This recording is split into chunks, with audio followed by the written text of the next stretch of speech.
So in this last section on generating of weak forms, we look at an alternative to the method that we have learned. In the method that we have learned so far, you have to check, you have to take the differential equation, you have to check whether it is a perfectly positive operator or not, it contains a perfectly positive operator or not, and then if it does, you can convert it directly into a weak form.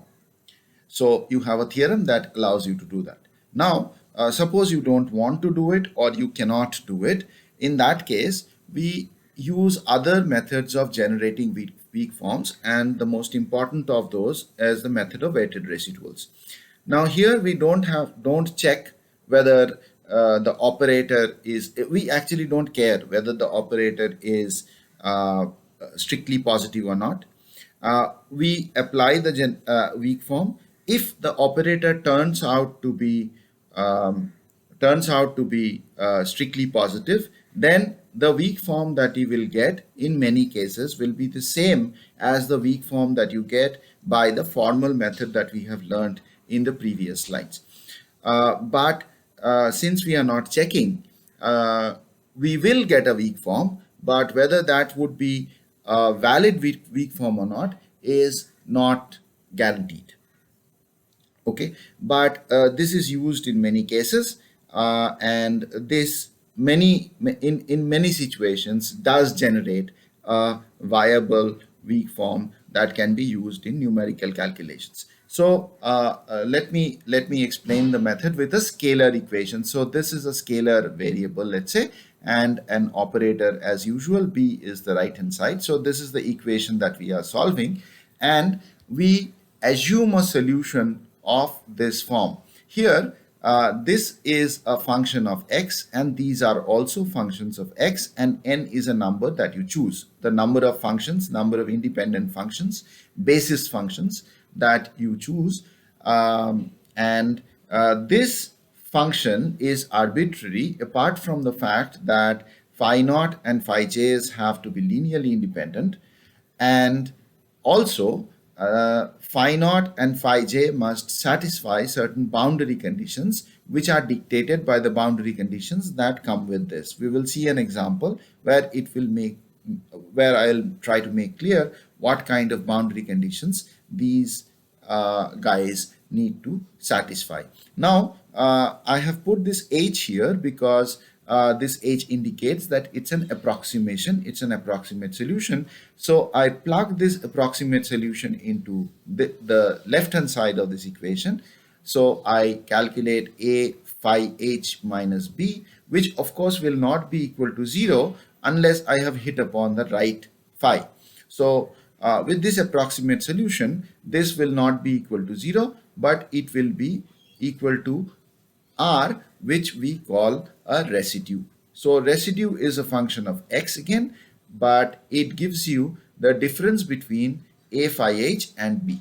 So this residue now, I demand that this residue has to be 0 all over the domain over which I am doing this calculation in a weighted sense. So what I'm going to do is I'm going to demand that I weight this residue with some weighting functions. So these are weighting functions, again functions of x, which I have to choose,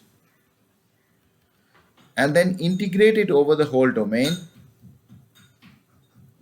and demand that this must be equal to 0, and this becomes my de facto weak form. So what are the conditions that I need to impose on the phi j's?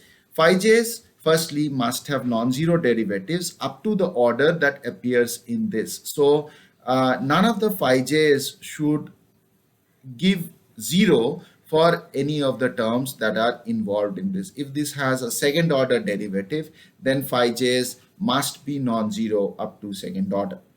Okay, and all essential boundary conditions, as I said, must be satisfied. So if you don't have a scalar equation, if you have, say, a matrix operator A, like we saw for the Timoshenko beam problem.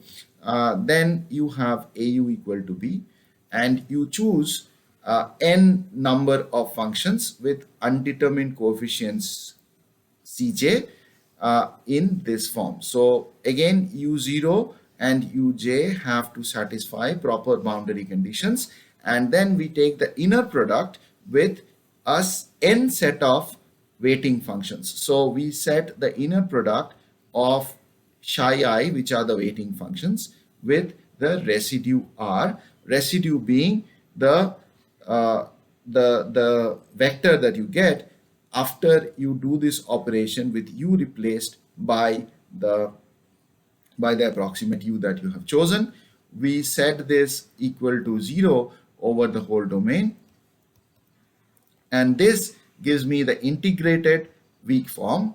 This is the weak form of this corresponding to this equation. And as I said, in certain cases this weak form will be exactly what you get from applying the variational principles and the Euler-Lagrange equations, provided this operator is actually strictly positive.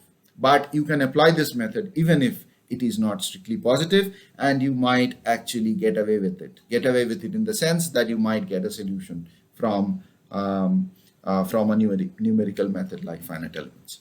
Okay, now so AUH would be A times summation Cj Uj plus U naught. So you will calculate this minus B. So what you will have, because A is a linear operator, remember, you will have Cj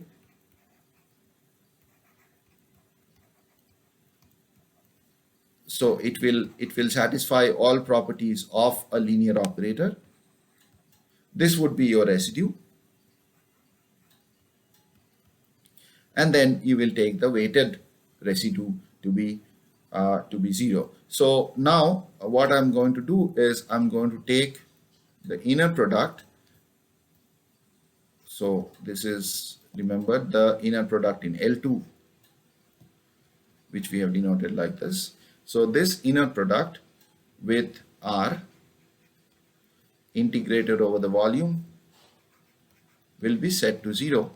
So that will give me integral of psi I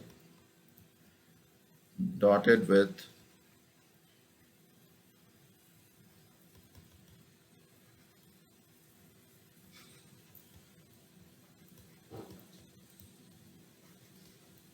Cj's are constant, so they will come out of the integral, equal to integral of psi I dotted with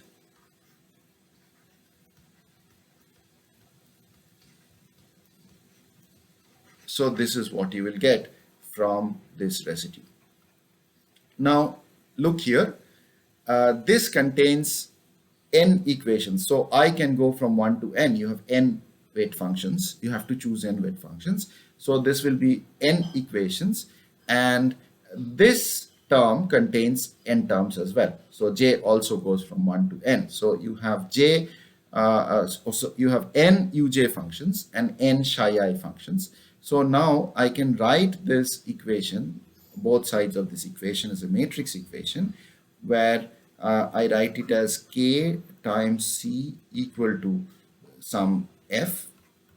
This is a vector, so for psi 1 it will be psi 1 dotted with a u naught minus b integrated.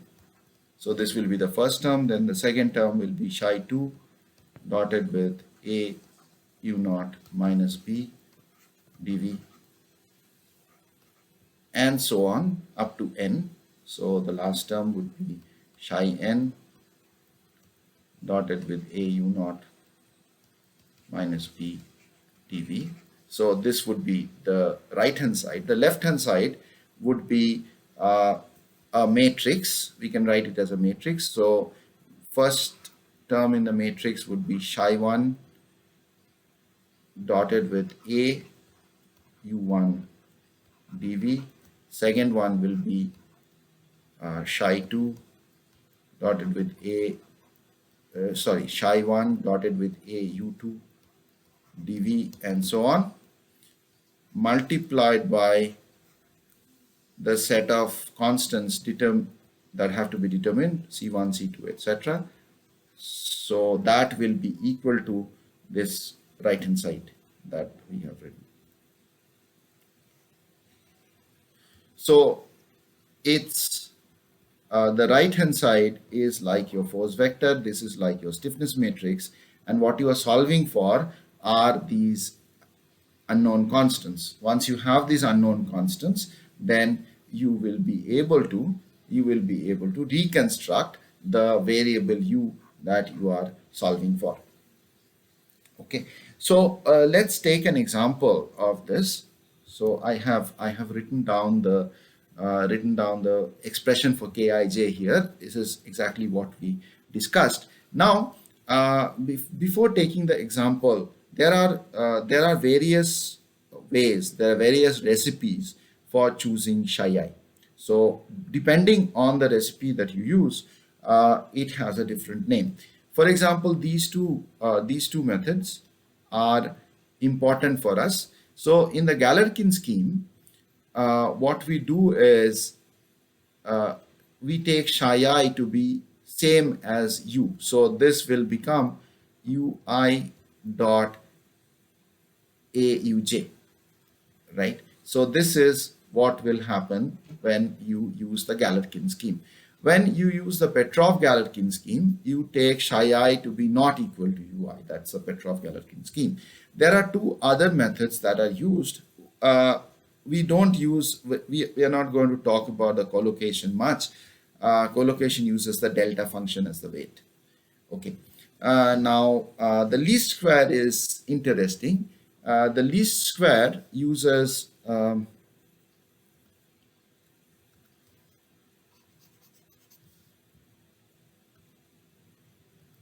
least square in place of this would use del r del ci. Okay, it uses del r del ci. So if you go back to here, you are using, instead of this, in place of this, you are using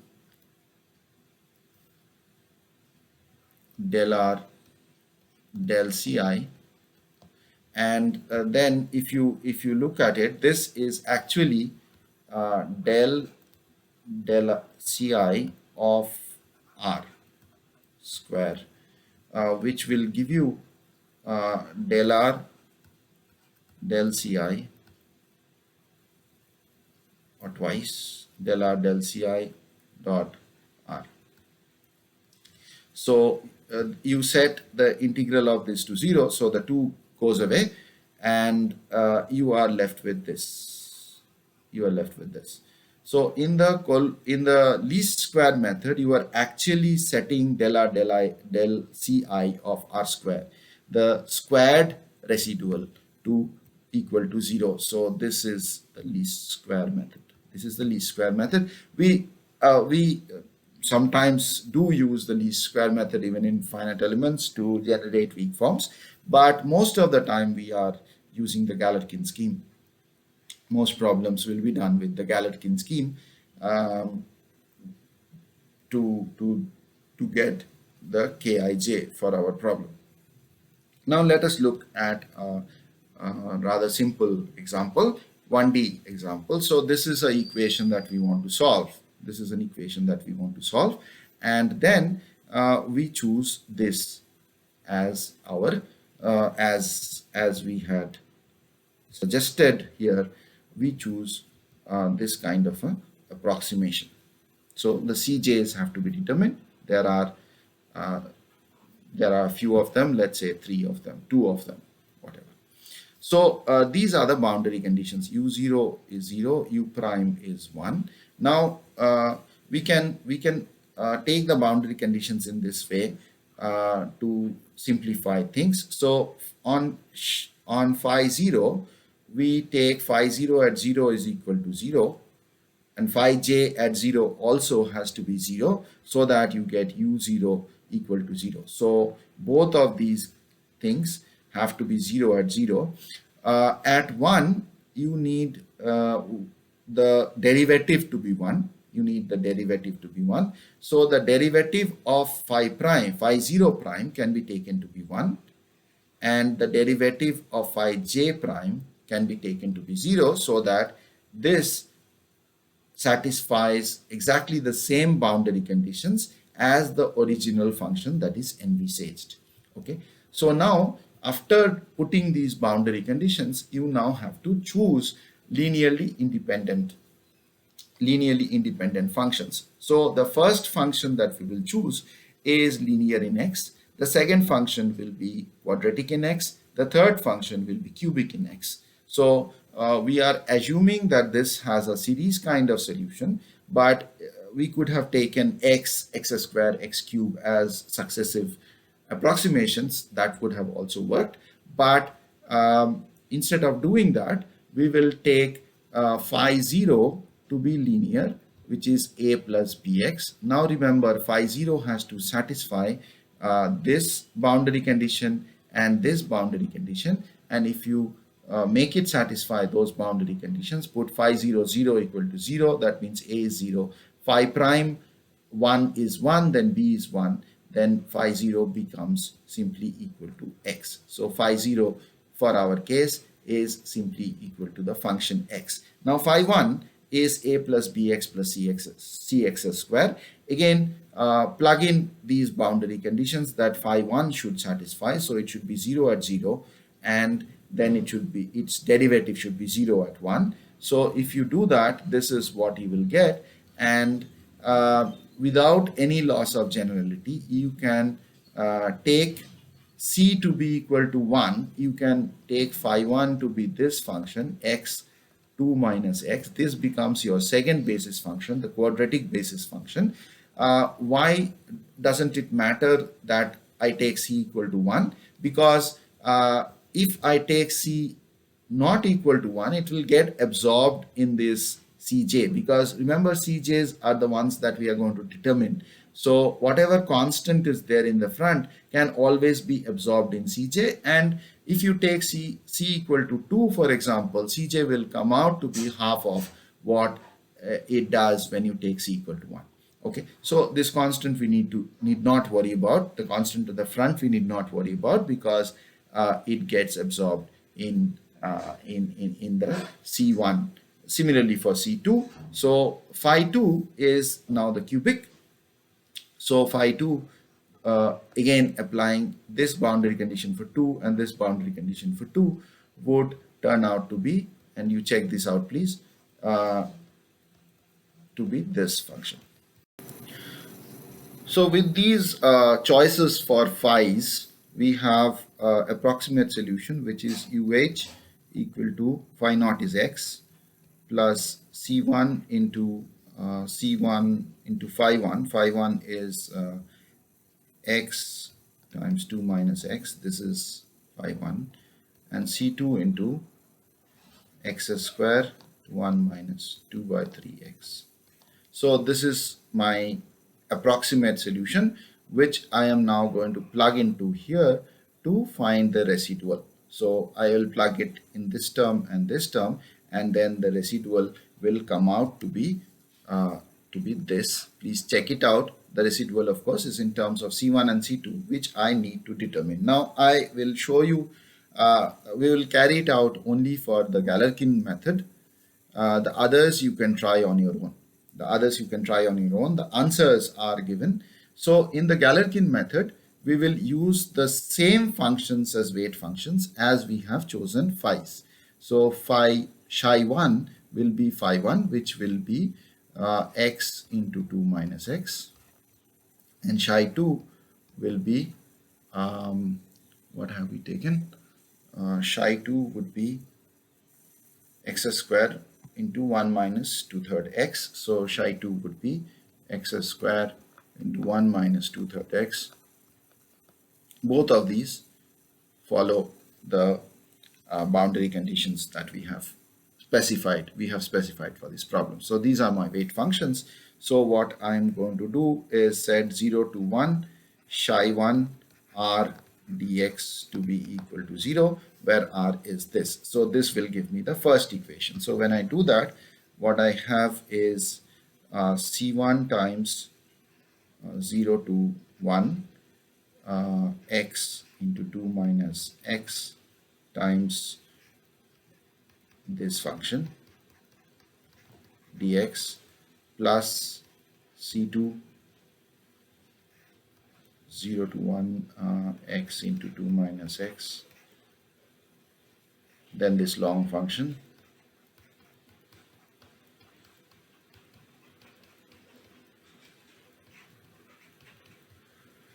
and this doesn't contain c1 or c2, so this goes to the right hand side. So this will be equal to 0 to 1 2 into 2 minus x, and when it goes to the right hand side, it would be x minus x cubed dx. So this would be my first equation, and the second equation would similarly be c1 times 0 to 1 x square 1 minus 2/3 x times this term plus c2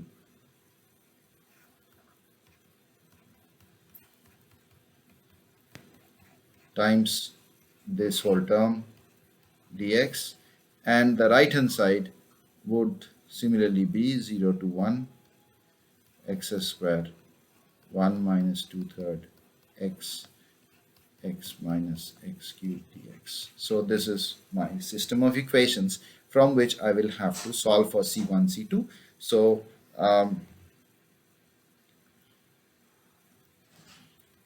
let me make some space.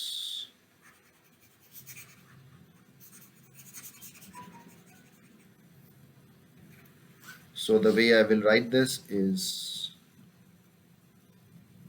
write this in a matrix, this in a matrix. So this can be raised now. So this is the first equation, and this has to be equal to this vector 0 to 1 x 2 minus x into x minus x cubed dx, and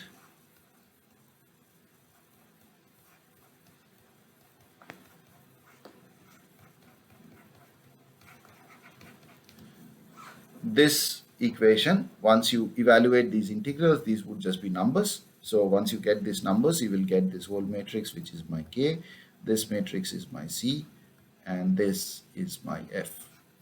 So you can solve this, find C. Once you have found C, you can plug it into this and get the entire solution, entire approximate solution, which would be as good as the solution to your variational problem.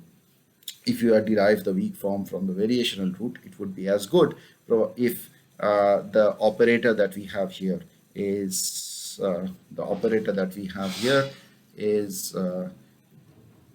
this. This is my operator A. If this turns out to be positive, strictly positive, then the solution that you get would be the same as that you would get by the variational root, but we haven't checked that yet.